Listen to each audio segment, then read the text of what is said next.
Political justice party के राष्ट्रीय महासचिव मनोज कुमार सिंह जी हमारे साथ हैं। तो समय समय पे हमारे चैनल पे इनके साथ वार्तालाप चलती रहती है और आज जो है कुछ विशेष बातों को लेके आज हम इनके साथ हैं और कुछ बातचीत करेंगे। इस देश के अंदर जो घटित घटनाएं हो रही हैं, चाहे वो एट्रोसिटी की बात हो या इस समय जो है राजनीति की उथल पुथल की बातें हों या इस समय समाज के साथ में जो शोषण अत्याचार हो रहा है उनकी बातें करेंगे। सबसे पहले हमारे चैनल पर आपका हार्दिक स्वागत है। शुक्रिया, धन्यवाद आपका। मैं हार्दिक अभिनंदन करता हूँ। मनोज कुमार सिंह जी, देखा जाए इस समय इस देश के अंदर जो है तमाम घटनाएं हो रही हैं। सबसे पहले हम एट्रोसिटी की बात करेंगे, चाहे वो मणिपुर की घटना हो, चाहे वो राजस्थान की घटना हो या इसके अलावा उत्तर प्रदेश की घटनाएं हो। इस भाजपा की सरकार में पिछले जो है 9 सालों के अंदर जितना शोषण, अत्याचार, बलात्कार, लूट, हत्याएं हुई हैं, उनको देखते हुए क्या लगता है कि इस सरकार को बने रहना चाहिए वर्तमान में या आने वाले समय में इससे मुक्ति पाई जाए? देखिए गौतम जी, जहाँ तक मसला एट्रोसिटी का है, हाँ। चाहे मणिपुर है, राजस्थान है या कहीं भी किसी भी स्टेट में जी, एट्रोसिटी रोकने की जिम्मेदारी सत्ताधारी पार्टी की, चाहे प्रदेश की हो, हाँ। चाहे केंद्र की। तो अगर जिस स्टेट में एट्रोसिटी हो रही है, अत्याचार हो रहे हैं और रुकने का नाम ही नहीं ले रहे, मैं नहीं समझता वहां पर सरकार का बने रहने का कोई भी अधिकार। तो सरकार खत्म हो जानी चाहिए, बल्कि आनी भी नहीं चाहिए दोबारा से। नहीं, जिस तरीके से आपने मणिपुर की घटना देखी कि महिला को जो है निर्वस्त्र करके उसके गुप्तांगों तक में जो है हाथ डाला गया, ऐसी घटनाएं वो भी भाजपा के शासन में हो रही है, तो क्या लगता है कि भाजपा की कहीं ना कहीं मिली भगत ऐसी घटनाओं में? नहीं, निसंदेह। देखिए, केंद्र में भाजपा की सरकार है, मणिपुर में भाजपा की सरकार है, तो इसकी जिम्मेदारी कौन लेगा? अगर वहाँ इस तरह की जघन्य अपराध हुआ, मानवता को शर्मसार करने वाला जो घटना हुई है, इसकी जिम्मेदारी तो वहाँ की सरकारों की है और उससे बड़ी जिम्मेदारी केंद्र सरकार की है। कि आज तक जाकर कोई भी अधिकारी, कोई भी मंत्री वहाँ जाकर गया नहीं, उसने देखा नहीं क्या हुआ, क्यों हुआ, उसकी कोई जांच भी ऐसी नहीं हो रही कि जो उच्च स्तरीय जांच कराई जाए। तो इसमें तो निसंदेह सरकार की नाकामी है।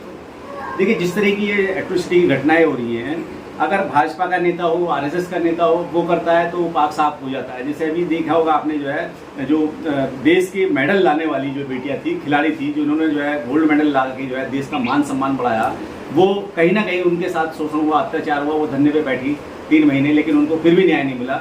और जो खुद उसमें जो है पॉस्को एक्ट में जो है कुलभूषण जो है शरण जो है उसको क्लीन चिट दी गई, चिन्मयानंद को क्लीन चिट दी गई, दिलीप सेंगर को आज भी बाहर घूम रहा है। तो भाजपा के जो लोग दुराचारी और बलात्कारी हैं, वो अगर ऐसा रंगे अपराध करते हैं तो भाजपा उनको गले लगाती है, माला पहनाती है। जिस तरीके से बिल्किस बानो वाले केस में देखा जाए, उसके साथ 11 लोगों ने बलात्कार किया, भाजपा के लोगों ने उन्हीं लोगों को जेल से रिहा करके उनको फूल माला पहनाई गई। तो क्या इस देश के अंदर भाजपा जो है या आरएसएस के लोग जो है इस तरह के जो जघन्य अपराध करते हैं, उसके बारे में भी कुछ समाज के लोगों के लिए कहेंगे आप? देखिए, ऐसा है, बलात्कार का जहाँ तक मामला, बिल्किस बानो का आपने मुद्दा उठाया, हाँ। ये बिल्कुल अत्यंत जघन्य अपराध और मानवता को अत्यंत शर्मसार करने वाला। हाँ। संसार में किसी देश में ऐसा नहीं होता जी। अगर उसके बलात्कारियों को जो उम्र कैद की सजा थी और उनको इस कंडीशन में आप जो रिहा कर रहे हैं कि जो ब्राह्मण थे, उच्च कोटि के थे, अगर इतने उच्च कोटि के थे वो, तो इतना जो जघन्य नीच प्रवृत्ति का काम कैसा कर दिया? तो भाजपा का तो शासन वो हो गया कि कुछ भी अपराध करो, आप कुछ भी करो, बलात्कार करो, लूट करो, डकैती डालो, मर्डर करो, भाजपा में आ जाओ, पाक साफ हो जाओगे। हाँ। अभी हाल ही की घटना अगर देखा जाए, इस समय 2024 का चुनाव सर पे, आप खुद एक राजनीतिक पार्टी से बिलोंग करते हैं और जो है राष्ट्रीय महासचिव भी है पार्टी के। क्या लगता है इस समय जो देश के अंदर स्थिति बन रही है एनडीए इंडिया गठबंधन की, क्या राय है आपकी, क्या कहेंगे इसको लेकर? देखिए, सबसे बड़ी बात तो ये है कि जो इस वक्त जो देश है, हाँ। भाजपा की नीतियों से बड़ा परेशान, हाँ। और व्यवस्था तो परिवर्तन होना भी चाहिए। हम ये चाहते हैं कि भाजपा को किसी सूरत में भी दोबारा 2024 में सत्ता से ना मिले, और उसी के लिए प्रयास भी कर रहे हैं। और जो भी पार्टी, हाँ। इनको सत्तासीन होने से रोकेगी, हम उसके साथ। क्या लगता है, जिस तरीके से देखा जाए, एक तरफ जो है 28 से 32 पार्टियां एक मंच पे है, दूसरी तरफ 20-22 पार्टियां हैं, क्या लगता है मजबूत खेमा क्या रहेगा एनडीए का मजबूत खेमा रहेगा या इंडिया का मजबूत खेमा रहेगा? इस वक्त जैसे कि देश में जो हालात बन रहे हैं और जो चर्चा चल रही है और जिस तरह देश जिस हालात से गुजर रहा है, हाँ, उसमें तो दोनों इंडिया का ही पर्चा भारी है। कहने का मतलब ये है कि इस समय जो है जो इंडिया गठबंधन है, चाहे उसमें ममता बनर्जी हैं, अरविंद केजरीवाल हैं, लालू यादव हैं और अन्य कई सारी पार्टियां हैं, शरद पवार जैसे लोग हैं, यानी कि वो खेमा मजबूत है। क्या लगता है कि इस पिछले जो है 9 साल का जो शासनकाल रहा भारतीय जनता पार्टी का, इसमें महंगाई, बेरोजगारी और युवाओं के लिए जो है 2 करोड़ नौकरी की बात की थी, स्मार्ट सिटी की बात करी थी, नए उद्योग धंधों की बात की थी, क्या सरकार ने वो सब कुछ उपलब्ध कराया इस देश के लिए? ये तो जब ये 15 करोड़ की बात करते हैं, हाँ, 15 लाख की बात करते हैं, है ना जी, उसमें बाद में चैनल के माध्यम से बोलते को जुमलेबाजी थी, है ना जी। 2 करोड़ नौकरियां आपको पता ही है, इसमें मुझे भी कहने की आवश्यकता नहीं, पूरा देश इस बात को जानता है। महंगाई, बेरोजगारी से तो पूरा प्रदेश, पूरा देश त्रस्त है। इन्होंने जितने भी जो वादे किए उनमें से एक भी वादा पूरा करा तो बताइए जी। और ऐसे लोग अगर चैनल पे बैठ के ये कहते हैं कि वो तो एक जुमला था, तो आपने देश की जनता को गुमराह किया है, देश की जनता के साथ आपने धोखाधड़ी की है, बल्कि इनका तो केस दर्ज होना चाहिए। केस दर्ज होना चाहिए कि आपने 135-40 करोड़ लोगों को गुमराह किया है। लेकिन इस देश के अंदर अगर न्याय प्रणाली की बात की जाए तो वहाँ भी जो है एक जाति विशेष का कब्जा है, कहीं ना कहीं वहाँ भी हम अगर कई पार्टियां जैसे कि जो है सुप्रीम कोर्ट के अंदर भी गई कि भाई सरकार जो है अनऑथराइज तरीके से बनी, यानी कि घपला करके बनी है, तो वहाँ भी सुनवाई नहीं होती। तो ये जाति जो व्यवस्था है इससे भी लोग त्रस्त हैं। क्या इस जाति व्यवस्था से कैसे छुटकारा मिल पाएगा? देखिए, जहाँ तक न्यायपालिका का मतलब है, हाँ, वहाँ पे एक ही परिवार है, एक ही समाज है, और वो समाज है कि जो इस तरह की मानसिकता जिनके पूर्वजों ने की है, और वो उनसे कैसे न्याय की उम्मीद कर सकते हैं? कैसे न्याय की उम्मीद कर सकते हैं?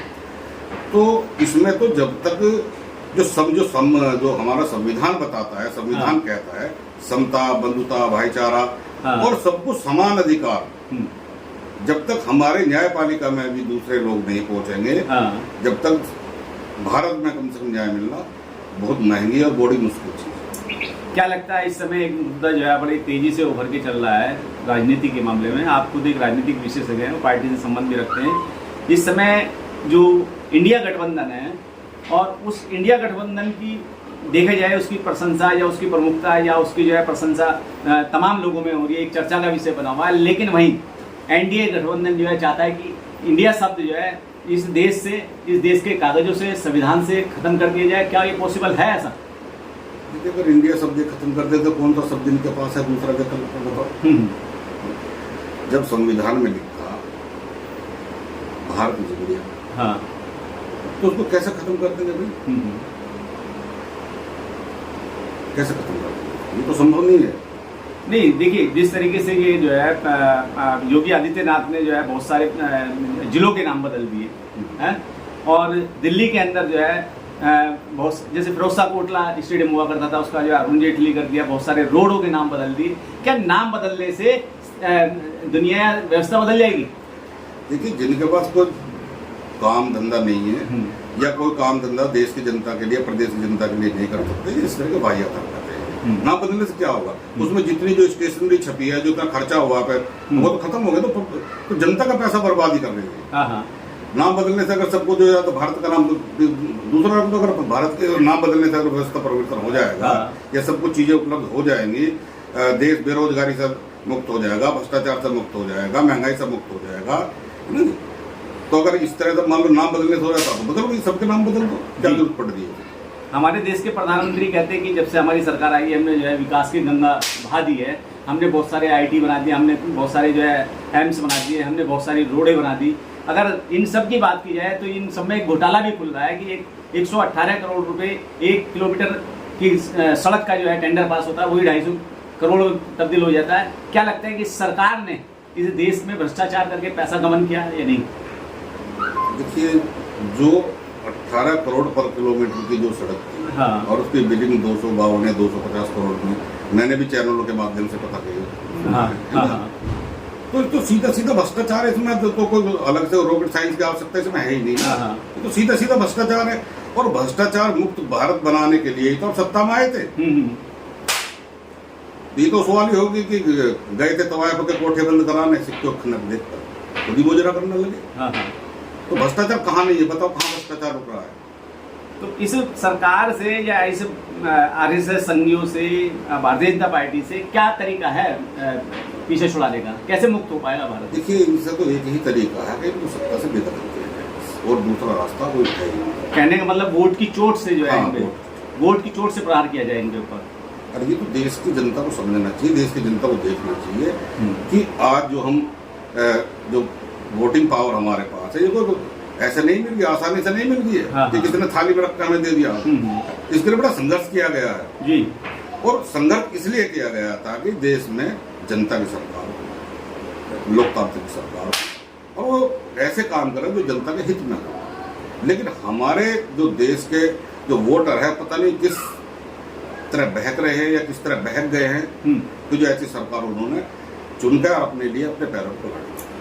मनोज कुमार सील जी, मानवर काशीराम साहब जो है अपनी सभाओं में एक बात कहा करते थे वोट के लिए कि हमें अपनी बहन बेटी से भी ज़्यादा वोट की हिफाजत करनी चाहिए। लेकिन आज समाज में जो है या इस देश के लोग जो है वोट की वैल्यू नहीं समझते। एक पौवे में या मुर्गे में या साड़ी में या मिठाई के डब्बे में उसको दे देते हैं या बर्बाद कर देते हैं। ऐसे लोगों के लिए क्या सुझाव है? नहीं, ये जो आज हम जो विषम परिस्थितियाँ जो देख रहे हैं, ये उसी पौवे धोती मुर्गे लड्डू का तो काम और किस का काम है जी। इन लोगों को ये समझना चाहिए कि वोट की पावर जो हमें बहुत मुश्किलों से मिली है। बाबा साहब ने बहुत संघर्ष किया इसके लिए, तो इसलिए किया था कि कम से कम आप कुछ नहीं कर सकते तो चुनते वक्त अपनी वोट से जब आप चुनोगे तो जनता की हिफाजत करे, आपके बीच का आदमी हो, सत्य आदमी हो, साफ छवि वाला आदमी हो, उनको भेजिए आप।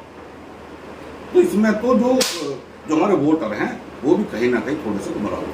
अच्छा, आज देश के युवाओं की बात करें, जैसे कि 140 करोड़ की आबादी बताई जा रही है और इस देश के अंदर जो है 60% युवाओं की आबादी है।